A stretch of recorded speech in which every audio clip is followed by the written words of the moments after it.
And it is 7 o'clock. So we can go ahead and get started as people come into the room. Let me change my view so that I have a little bit better. Okay. And I'm going to start off by just pinning you, Sydney, and myself. So let me Good. do that.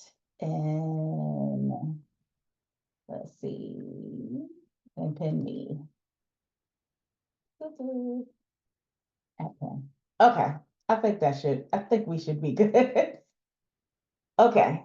So I am so glad to have you all here as you're coming into the room. This is our monthly dementia caregiver support group.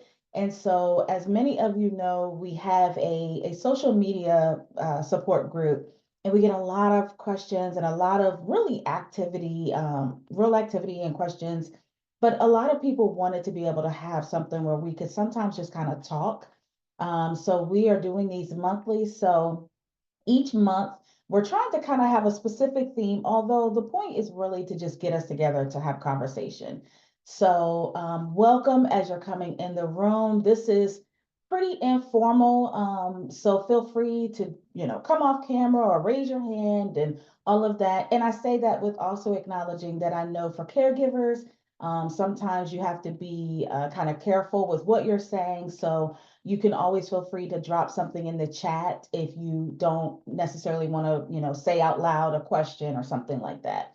And then I'll just also introduce, so if you don't already know who I am, I'm Lolita Harlem, the executive director of the Dementia Caregiver Support Program. And of course, I am honored to have Sydney joining us from Raft, but I will have her just tell a little bit about what that is and who she is. Yeah, so thanks so much for having me. My name's Sydney Palinkis, and I am with the RAFT program.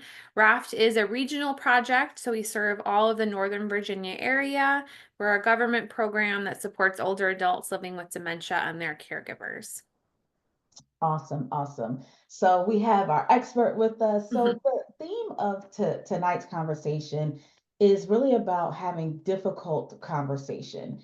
And we know when it comes to being a caregiver, there's a lot of difficult conversation. And so what Cindy and I thought is we would kind of start from kind of like the early part of when your loved one may be showing signs, newly diagnosed, and what some of those difficult conversations can be around, and then just kind of go from there. And again, just keep it open. Feel free to jump in at any time. So, kind of starting off, when your loved one is initially, I'll start with even just showing some signs that something is off, right? Something is just not seeming like it's going well. Mhm. Sydney, let's talk about the first part of difficult conversations. I'll share, I've shared many times kind of my story where it was brought to my attention from my aunt. Mhm. My loved one is my mom. And so twice she was like, something's off, she's forgetting. And it was like a 6 month span between the two times. And so that was really kind of difficult for her to share that. Mhm. And I wasn't seeing what she was seeing. So what have you seen, Sydney? Like in those early stages, what are some of the types of conversations? What, even for those who may be watching this playback, like Mhm. what, how can we broach some of these conversations? Yeah, and I think one of the challenging parts of it is sort of like your story, where one family member might be seeing something, another family member is not seeing that, or maybe is seeing something totally different. And that can cause challenges within the family too, right? Not just with the Right. person living with dementia. So sometimes it's about family coming together. So you're sort of all on the same team, maybe before we have that conversation with mom or dad. But in general, I think coming at the conversation in a way that's not feeling attacking, right? Dementia, Alzheimer's are really scary words for people. And we know dementia is a death sentence, unfortunately, for folks. There is no cure. So that's a really scary thing for someone to be um, kind of for lack of a better word, like accused of, right? And I think sometimes as folks get older, they get a lot more sensitive when their family members are saying things of, don't you remember this or don't forget this? And they're like, I'm not senile. Don't think that's happening to me. Yeah. So we have to really, if we are actually worried, kind of be mindful of some of those things and that stigma around that at first. Yeah. And one thing to also note, and this makes it challenging, is for some people with dementia, they have no awareness of the changes that are happening in their brain. So the part of the brain that can allow us to be self-aware can sometimes be damaged very early on, which means people are having trouble driving, maybe making very strange financial decisions, leaving things on the stove, um, forgetting conversations, and really having no awareness that that's happening. They start to feel like everybody around me maybe is losing it, but I'm fine, right?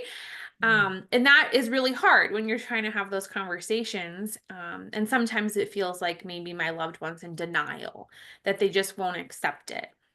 So I think remembering that it could actually be part of the dementia that's causing this. Um, and then it's not always dementia. So there's a lot of different challenges that can come up that have similar symptoms to dementia. So depression, urinary tract infections, normal pressure hydrocephalus, which I'm not a doctor, so I'm not going to talk about it too much. But there's Right. other things that are curable that can have similar symptoms. And one of the reasons I bring that up is that something to talk to a family member about, right? Mhm. You know, I'm noticing some of these challenges with you. We had this conversation Tuesday and it sounds like you don't remember it. I'm concerned Mhm. about that. Maybe there's a medication side effect. Maybe there's an infection. And broaching it from that angle, that it could be this medical curable issue as opposed to jumping right to dementia, can sometimes be helpful for folks, because it is Um, really scary to come to your loved one and say that I think that you have this problem. Yeah, yeah, yeah, I love that. And for those who are joining, I know a couple people joined. We're starting the kind of overarching theme is difficult conversations. Mm-hmm. So we're kind of starting from the beginning, like having those conversations in the beginning. And I will share, again, using my own experience with my mom, as I was getting the tests and everything. So once I started seeing the signs and taking her to the doctor, it was a little easier because I could kind of say, we just want to get things checked out and all of that. But once we had a diagnosis, I remember just sitting down with my mom and telling her what the diagnosis was. And it was the most hardest and saddest thing because my mom is just a very proud, woman. And so she's like, to tell her that there is something like this, that she has been diagnosed with this. And I remember she paused and she just looked at me, and in the most like saddest voice, she was like, I don't want to have dementia.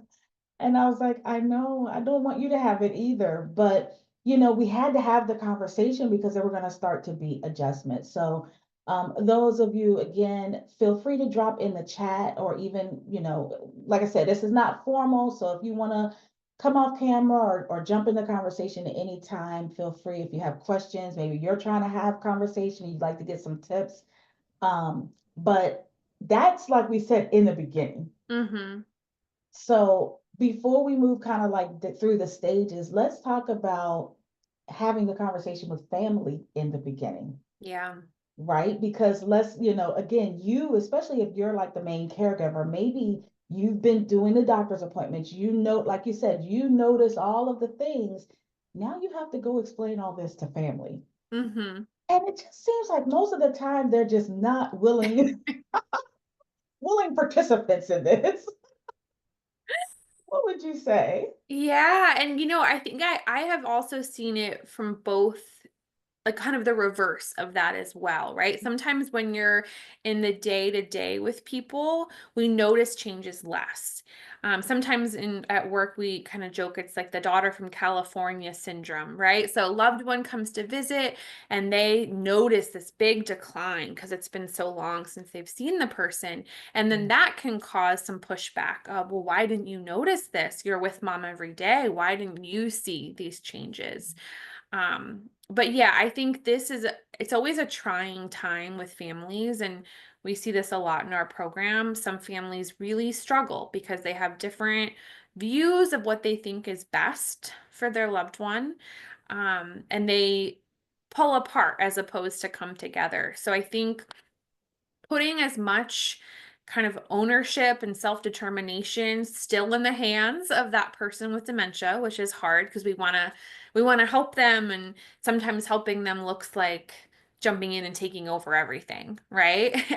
So Yep. still giving them that agency as much as possible, and helping family kind of understand what this is going to look like, Yeah. making sure everyone's on the same page of what the steps are going to be and what's kind of going to be required of everybody, right? Yeah. Because Yeah. everyone's lives are different, and I hear sometimes, resentment from different family members of this person should be doing more, this person, X, Y, or Z, and sometimes those are really, really hard conversations to Yeah. have with folks. Yeah. Yeah. And when we're talking about behavior, Hmm. and again, we're talking about the difficult conversation. So in the Facebook group that we have, I it might not be an exaggeration to say like hundreds of people often talk about their challenge with behavior that their loved one has, Hmm. and then having conversation around that. We'll get questions like, what do you do when, your loved one is just getting aggressive, or maybe using the bathroom in inappropriate places, or even inappropriate sexual behavior. Hmm.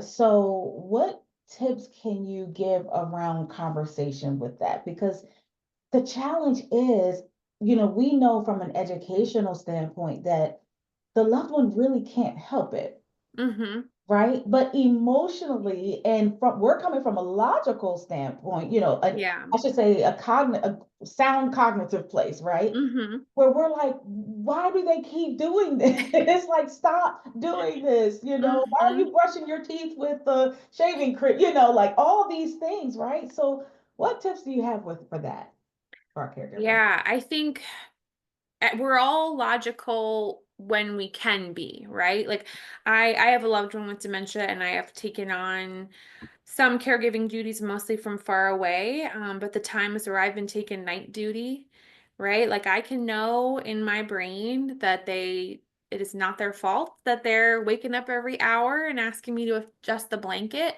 But the 18th time for the night, my patience is gone, right? So I think having that support system, and if there are multiple family members to help step in when you have that refresh, when you're able to sleep a little bit, have some moments of peace, I think that's when that logical part of the brain can step back in. Yeah. And for some family members, it is hard for them to understand that this is part of the disease. I think especially if the person had some challenging personality aspects before dementia, that Yes. can be really, really challenging for family. Sometimes we show family, I'm sure folks have seen this, but the actual image of the way the brain shrinks with dementia, because I Yeah. think in some ways if dementia was more visible, we would remember it more, right? Yeah. Like if we were looking at someone and we could actively see the shrinkage in their brain while they were acting challenging, it would be so much clearer of what was happening. Right. So kind of reminding folks of that. But then also, I think coming back to the theme of difficult conversations, sometimes, especially if there's a hard history with a family member, maybe that isn't someone that you can provide direct care for. And that's when we bring in help or maybe look at a facility. And I think there's so much guilt around that sometimes, but Yeah. that can be really the best thing for both people. I really love that you said that. And oh man, that is a big one. That Mm-hmm. is, again, when you talk about difficult conversations, um, Mm-hmm. there is a lot of guilt where people feel like, if I relocate, I like to try to use that word more. Mm-hmm. Some people like, Yeah. if I put them in a home, and I'm like, Yeah. something about the word put is just always just sounds Mm-hmm. a lot harsher anyway, right? Yeah. So I think if you have that mindset of, and I try to remind this even in our Facebook group, Mm-hmm. we are not trained to deal with this, right? Mm-hmm. And even like I've spoken to a number of doctors, neurologists who have told me that they are trained in brain health and dementia until it came to their loved one. Yeah. And it was like they said, I literally was like, I don't, it was like they forgot everything they learned, right? So many of us don't have medical degrees, you know. Mm-hmm. Now, I would encourage, there are a lot of resources out there. We're definitely trying to add more resources to our website. Mm-hmm. Definitely follow Raft, reach out, because the more informed you are, the better. Let's see, I do see something in the chat. The more informed you are, Mm-hmm. easier it can be to make better decisions, to have better conversations around these things, right? And to not feel guilty when you have to have those conversations. Yeah, absolutely. Let's pause and see what's in the chat. Oh, you see this one sitting. I know you. I'm definitely pointing to you because you Yeah. cover this one so well. Yeah. So the question is, how should I handle it if my husband does not think he has dementia?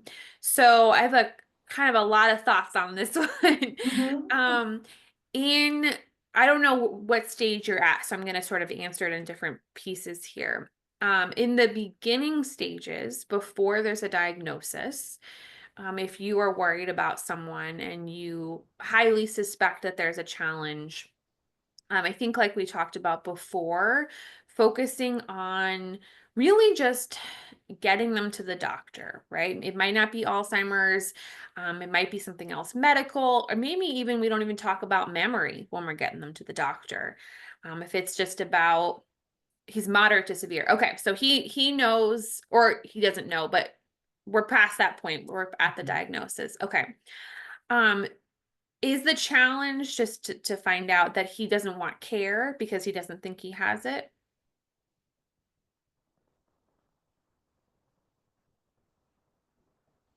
Need to type because yeah, do you want to come Okay, off I'm mute? sorry. Perfect. Yeah, I've yeah, that's been great. trying to figure this out. It's been so long since I used Zoom. I was like, how do I get to it?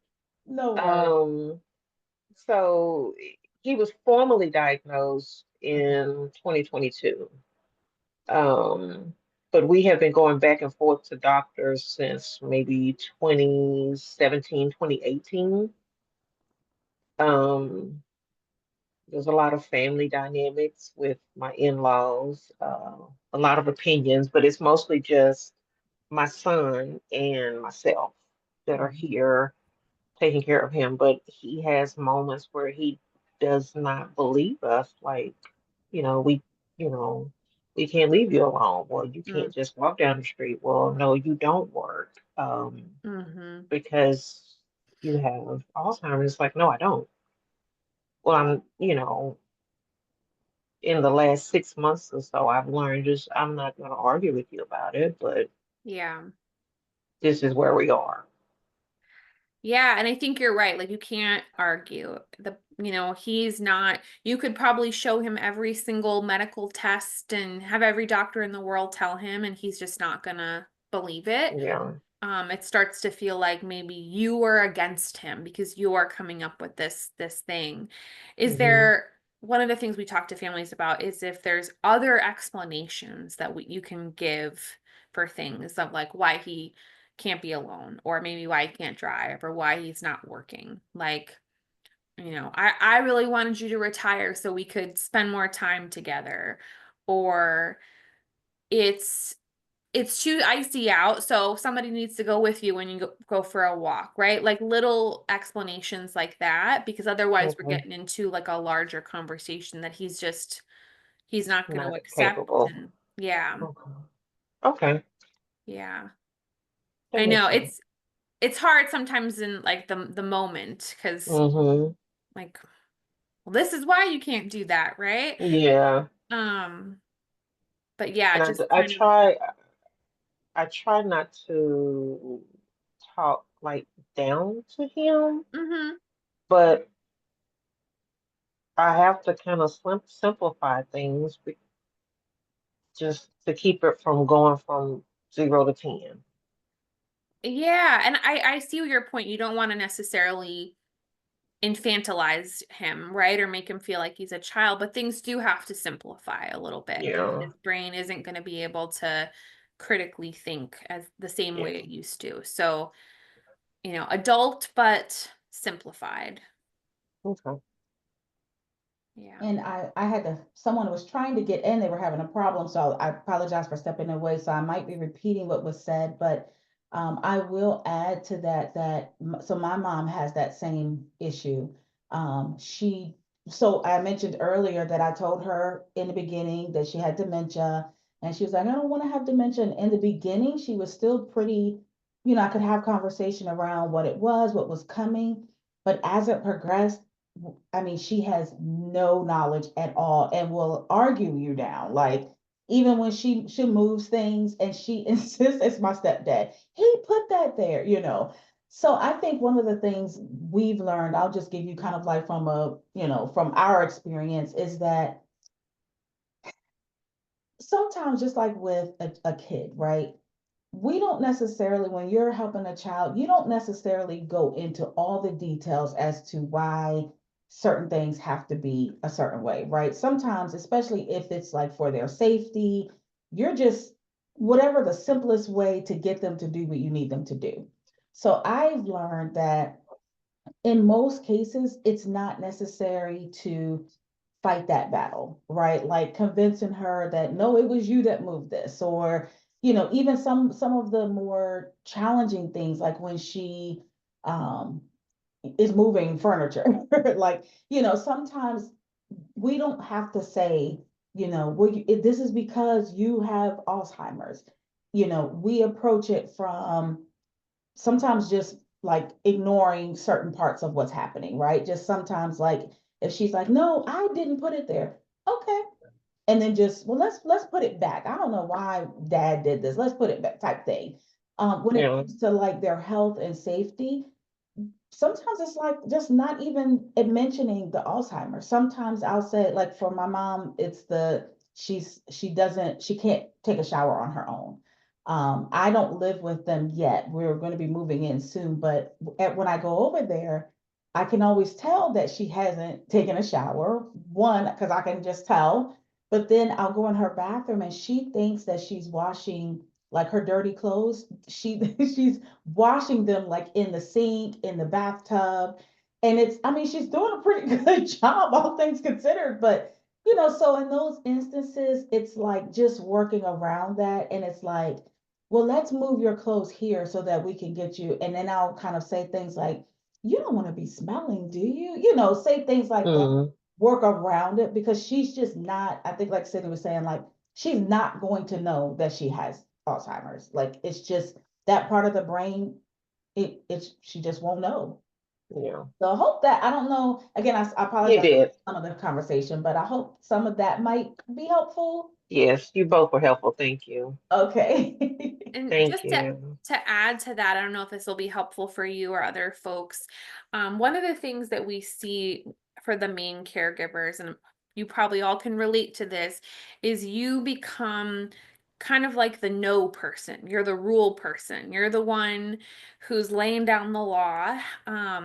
And as much as possible, trying to like reframe some of that to this is what's happening, and I also agree with you that it's terrible and awful and it just sucks, and somebody else is making that rule.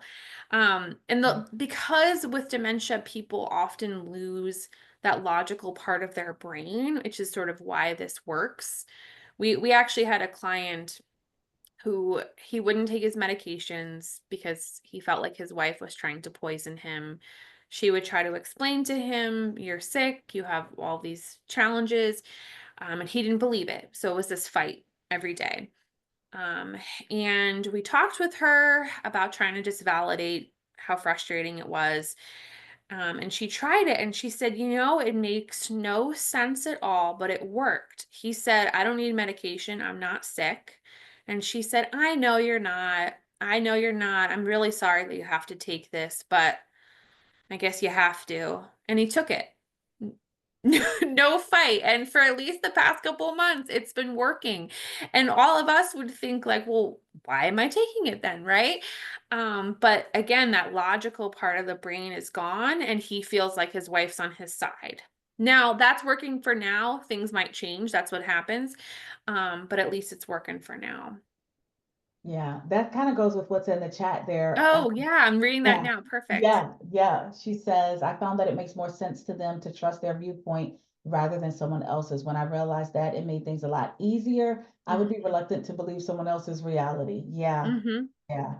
And then my loved one has Lewy body. His awareness and hold on our reality fluctuates throughout the day.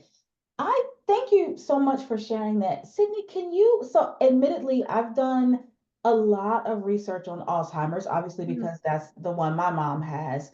And Mm-hmm. I have basic general knowledge on the different types of dementia. But Mm-hmm. Lewy body seems, can you just give a little bit more detail about that? Are there some different approaches that one should have again when we talk about these difficult conversations? What would you say for that, Sydney? Yeah, so Lewy body is a little bit different, and I'm sure the person who shared that in the chat could probably also share some information as well. But Lewy body, for folks that aren't as familiar, can present a little bit like Parkinson's. So sometimes the physical symptoms with Parkinson's, like tremoring or tremors, sort of a stooped gait, slowness, shuffling, can come up with Lewy body.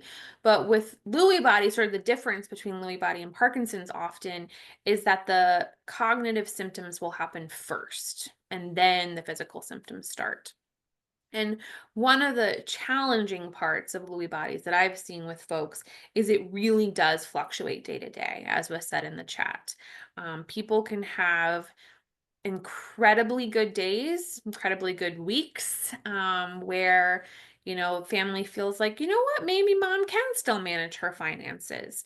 Maybe things aren't as bad.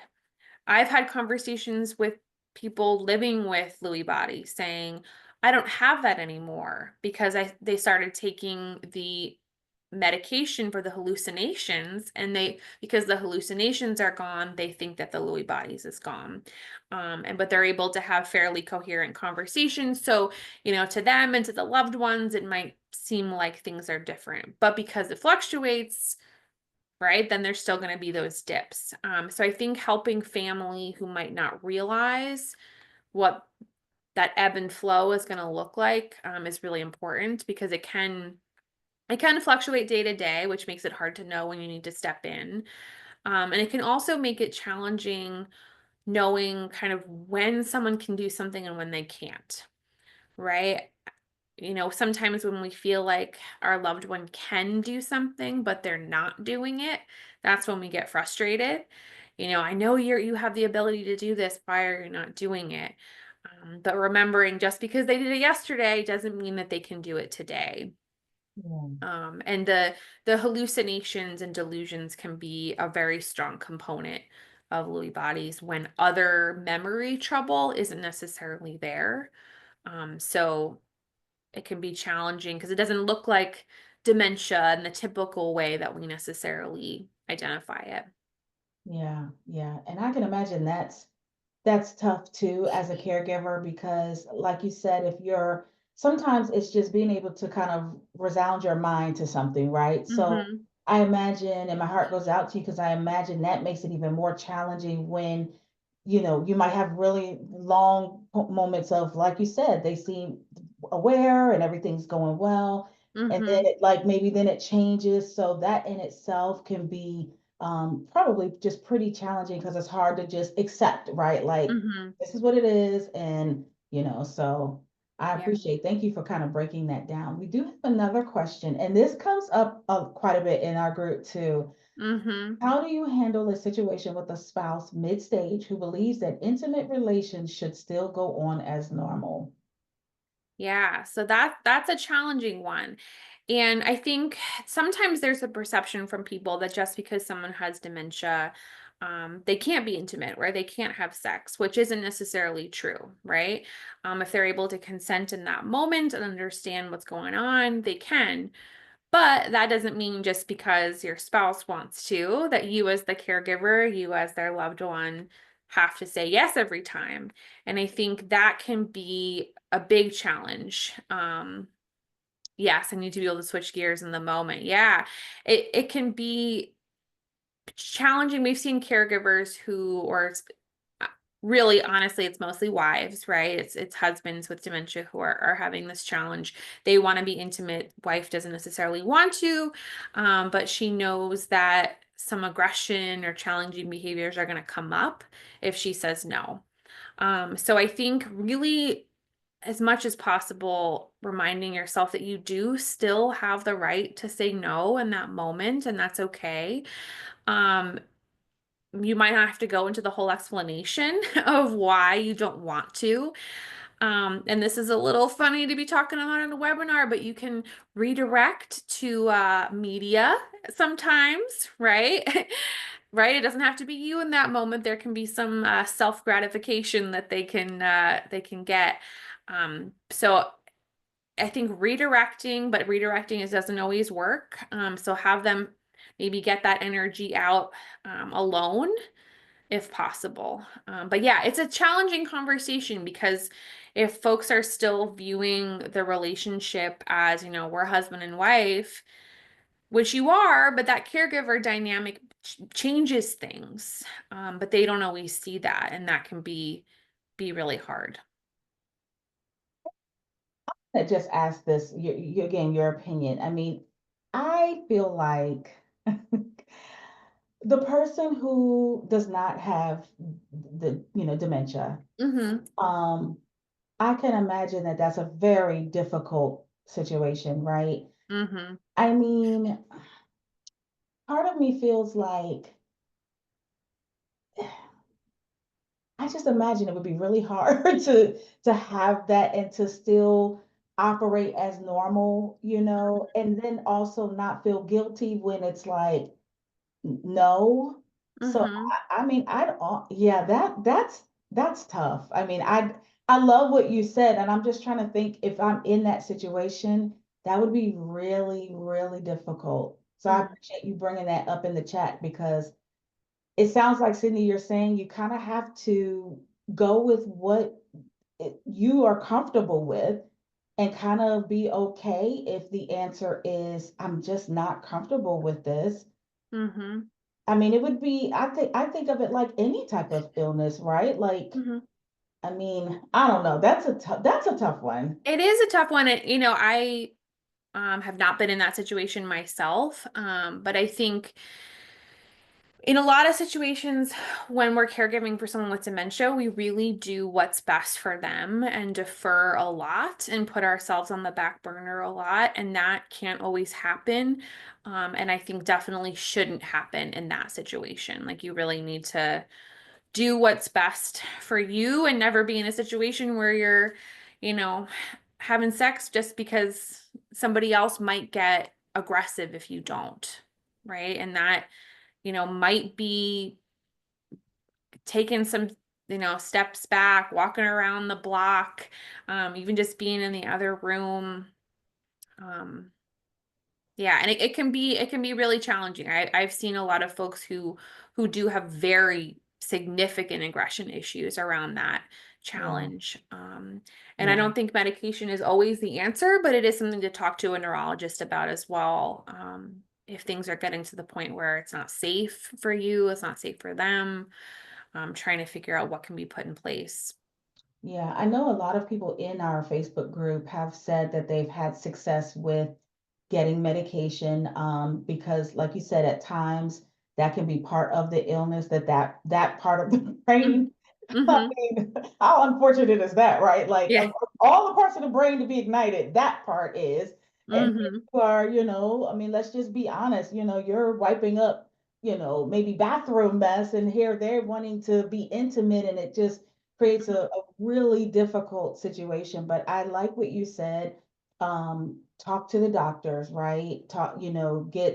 See if you can get assistance there, depending on if they're aggressive and all of that. Let's see, it is a tough one. Thanks for trying it on for size. All true. Yeah.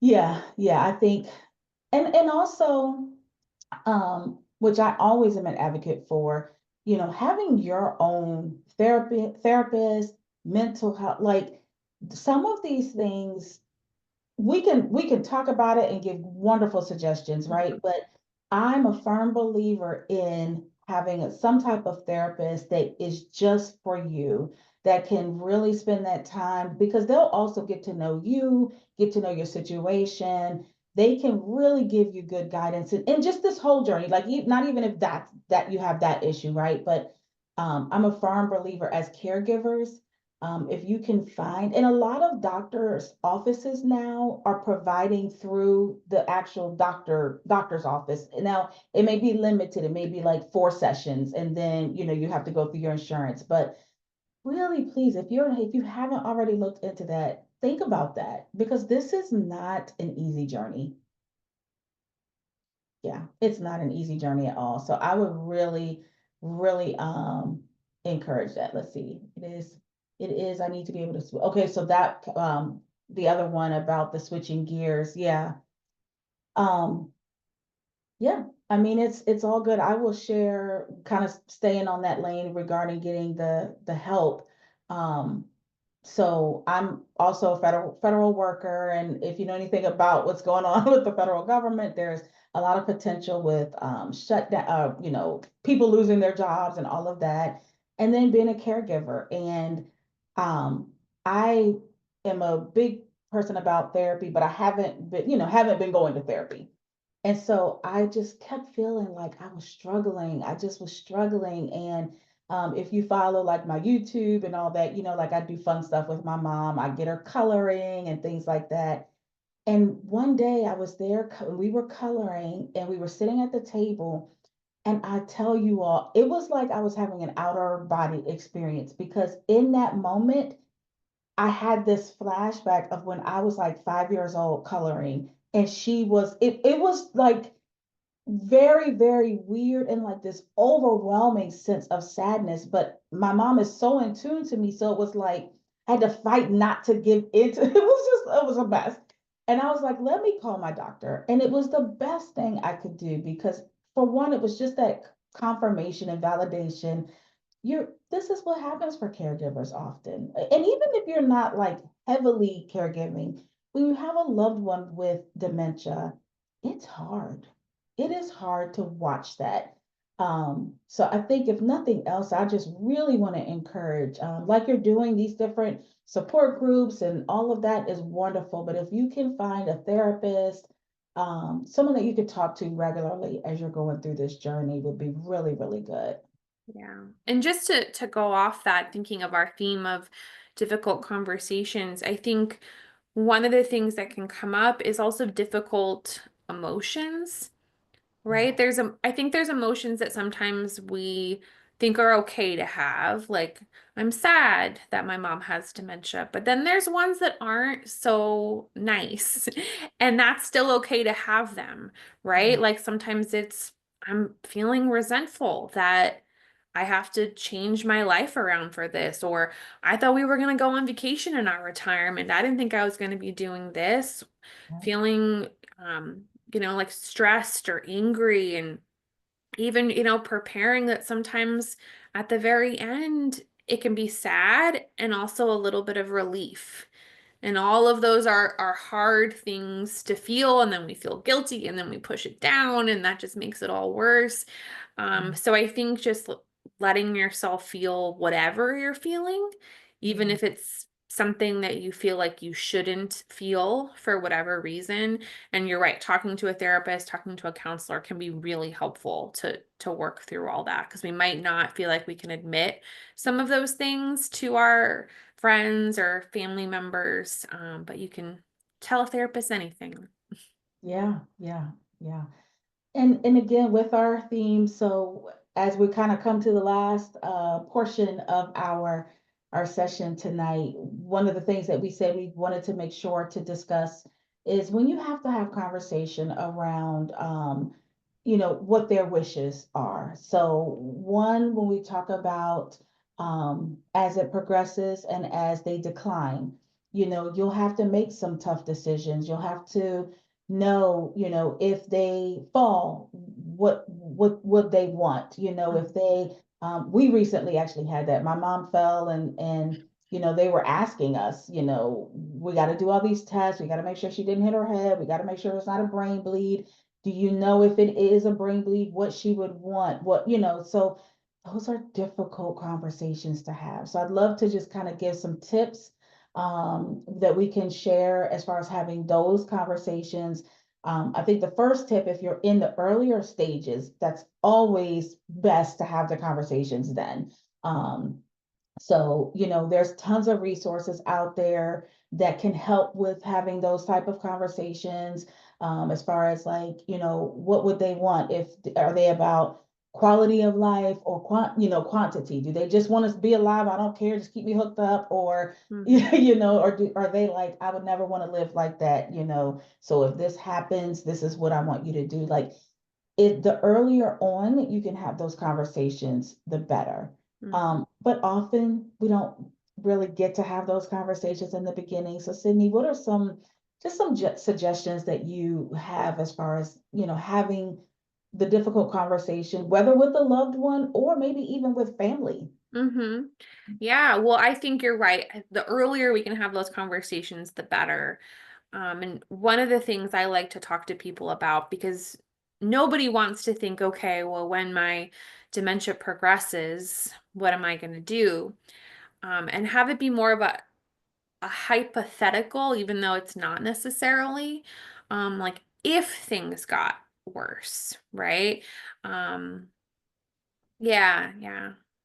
Someone put in the chat. I was fortunate my loved one told me he didn't want his body to outlast his brain. Yeah, so sometimes we know with folks, and but sometimes we don't necessarily. And reminding them that if we don't put things in place, somebody else is going to be making the decisions for them. And if I was talking to my mom, we're pretty similar, but we're not that similar. And I think that there's things that I do in my life that she wouldn't do, and vice versa.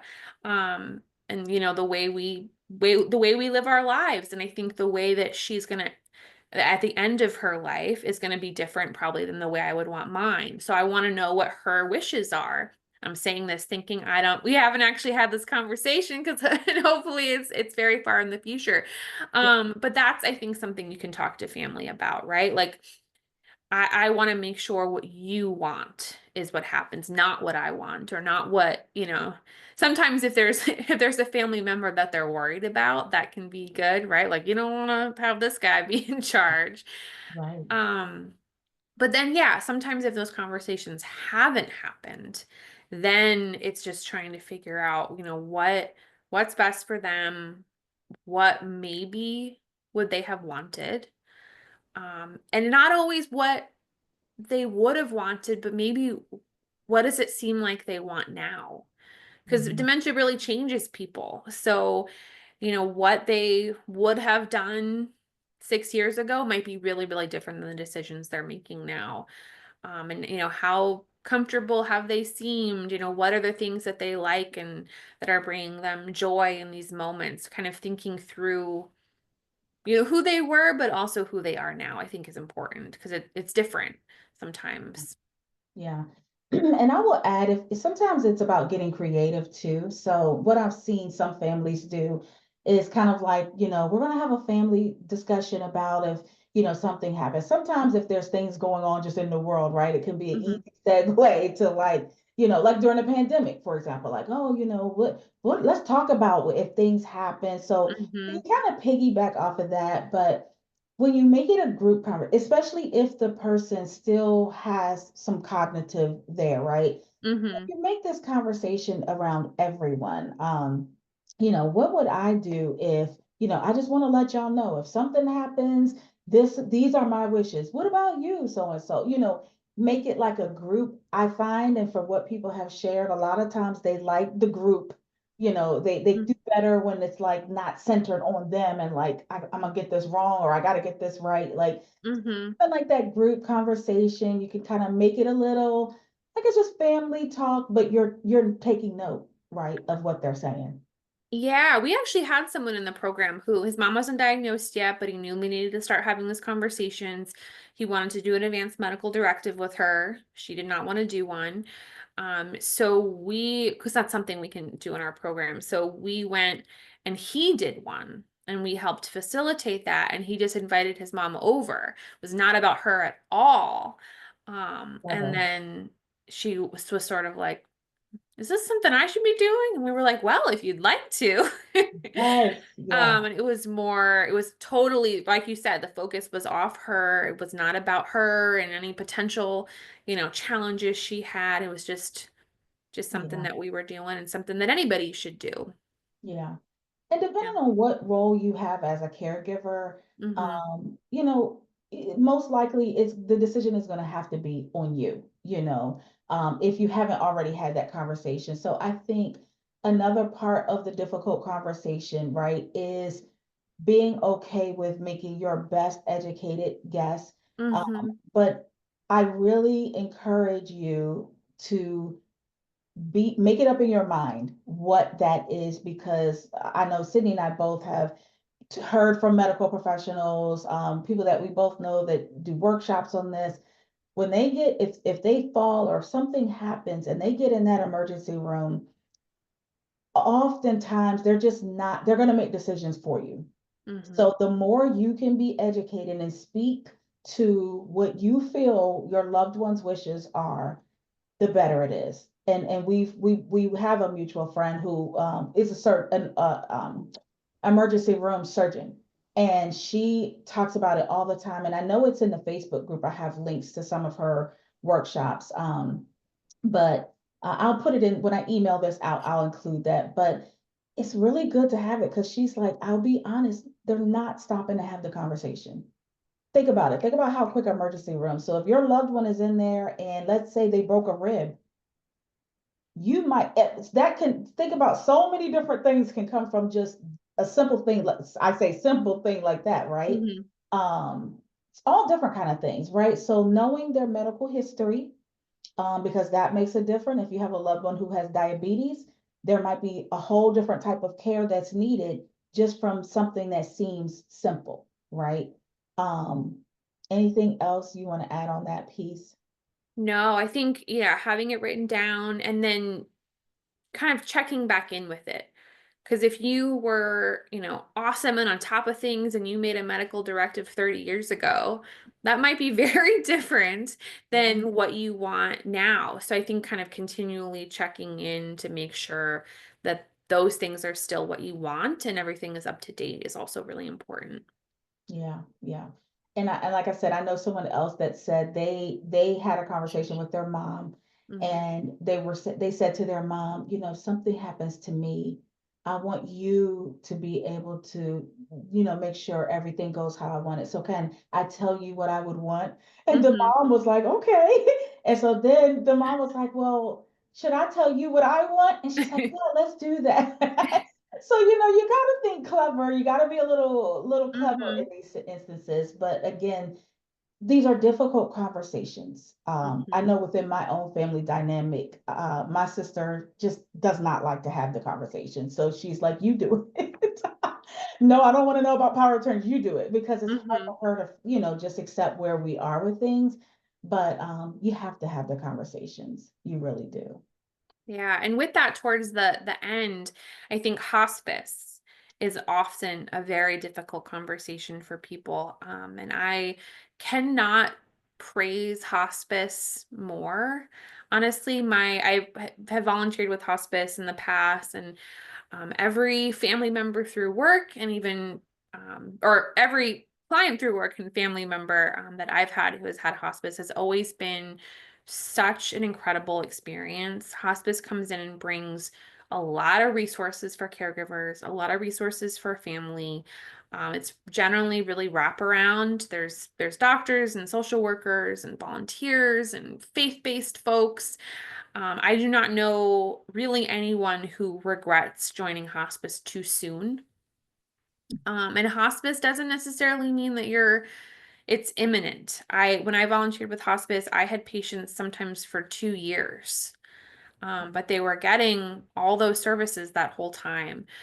So I really encourage folks always, if that is an option that's presented to you, it can be a scary one. It feels really hard to have your loved one be accepted to hospice, but it can be a blessing in a lot of ways and bring a lot of support.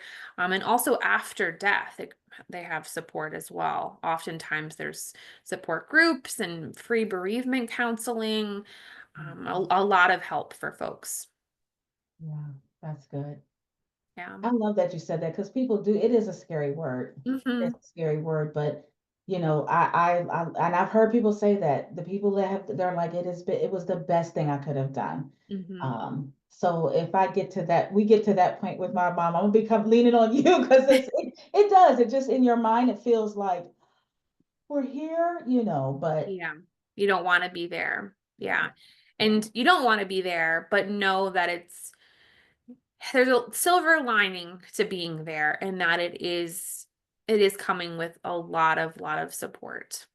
Yeah, any information on hospice versus palliative care? That's a great question. yeah. So, palliative care is really any care that's not curative. It's care that's helping to make someone more comfortable, but not necessarily curing anything. So, something can be palliative, but not at the end of life. I'm sure people have all seen the umbrella of dementia, right? Palliative is sort of like its own umbrella, and hospice is under palliative care. So it's not curative care. Oh, Hospice is end of life care, but people can also receive palliative care at all points of life. So maybe they have an illness where there is no cure, or they don't want to pursue that treatment for whatever reason, and then they're receiving treatment. That's kind of helping them be more comfortable. Palliative care, in terms of like if you qualify for the services, I think varies a lot more than hospice. Sometimes I've seen it come with case management. Oftentimes because palliative care, in kind of like the larger sense, that hospice, it's not covered by Medicare the same way hospice care is. So it doesn't come with as much help, unfortunately. And people use the term, I think, a little bit differently. So like this could be palliative care and that could be palliative care, because it's not billed the same way. Where hospice is like, this is hospice. There's no like question about it, if that makes yeah. sense. So is palliative care kind of like before hospice? Would It that could, be an accurate way to think of it? yeah, it could be before hospice. Okay, Yeah, okay. it doesn't always. You don't have to have palliative care before, but you could have palliative care before. So if kind of piggybacking on that question, so if you have a loved one, what are some things that your loved one is experiencing or doing that might make you look into palliative care, would you say? I think a lot of dementia care in general is palliative care because it's not necessarily curative. Um, it's things to make them more comfortable, Okay, really. Um, so in that sense, I think a lot of it already kind of is. I see. Okay, Um, but yeah, I think, thinking beyond just thinking more holistically, I think that that's a big piece of it, right? So it's not just, okay, what are the medications that my loved one can take, but we call them our non-pharmacological interventions. What are other things that we can put in place to help the person feel more comfortable, like fidget boards or sensory blankets, or mm, adult day programs, or whatever it is that can help alleviate some of the symptoms, beyond just medication. yeah. And I think I would add to that, one of the things that has helped us, Hmm. we weren't calling it palliative care, but certain things you can go to the neurologist. And if you have a good relationship, our neurologist is not our fate, it's not the best, I feel like, but Mm-hmm. it works. But go to the neurologist and outright ask them to write a referral for, and whatever you think your loved one needs. You can explain, like with my mom, we wanted to kind of get her some more movement. We were noticing certain things, took her to Mm-hmm. the neurologist, and we're able to talk about, like, we're seeing more bruising, things like that. Most of the time, they're so quick, they're just like, okay, if that's what you want. So they'll write the order, and then it goes through. If you have Medicare, it'll go through Medicare. But if not Medicare, your regular doctor, whatever insurance that your loved one is under. But Mm-hmm. that's been really good. So I encourage, especially if you're kind of trying to figure out, like, what care do I need? Talk to the neurologist, and even again with your insurance. Medicare, if you find the right one, sometimes they can be very helpful. They have a whole, if you go online, they actually have a whole section for caregivers. So I would say kind of go that route, like kind of have them help you, right? Help you in this journey and Mm-hmm. use the resources that are there. It made it a lot simpler for the neurologist to write the order. We were able to get my mom occupational therapy, and it was only like maybe 4 or 5 visits. But it was good because they came in and told us, that we noticed how she's walking. You need to do this, put these rails up. Like, it was very helpful. Uh, Mm-hmm. so I hope that helps too. Just kind of think about utilizing the people you're already taking your loved one to help, have them help you. Yeah. Yeah, and as you're talking about Medicare, I think I might have brought this up in the last session, but I'm gonna find a link to put in the chat. The guide model is a really wonderful new program that's starting up, covered by Medicare Part A and B. It's unfortunately not covered by Medicare Advantage, so if that's what you have, it could be potentially worthwhile to switch during open enrollment. It's called GUIDE, so GUIDE. I forget what it stands for, but it provides free care navigation for folks living with dementia and their caregivers. There's some different levels that are involved, but it is somebody who can help you through that process of these are the things that you would qualify for, and no, we should advocate with your doctor about this, Mm. which sometimes you need somebody to kind of help you through that process. So guide, it's just starting up, so some of the programs haven't officially launched yet, but definitely feel free to look at that link and see if there's any Medicare or guide providers coming up in your area. Wonderful. Thank you. Well, I want to respect time because I know as caregivers, you're stealing away some time for yourself. But feel free to reach out. You will be getting an email with this, a video of this, and then you have my contact information. Sydney will be back. Yeah. So next month, I forget what the theme of next month, but you'll see that as well. And once you've registered for one, you're registered for all of them. Mhm. So thank you for making time to come out tonight. Hopefully, we were able to give you just a little bit of tips and a little reprieve to think about those difficult conversations. And if you're on our Facebook group, I'll see you there. And I think that's it. Sydney, anything else we want to add? No, just thank you all. Thanks for joining, sharing your comments and thoughts, and I appreciate you all, and I'll see you next time. Yes, and take care of yourselves. All right, Bye. bye. Bye.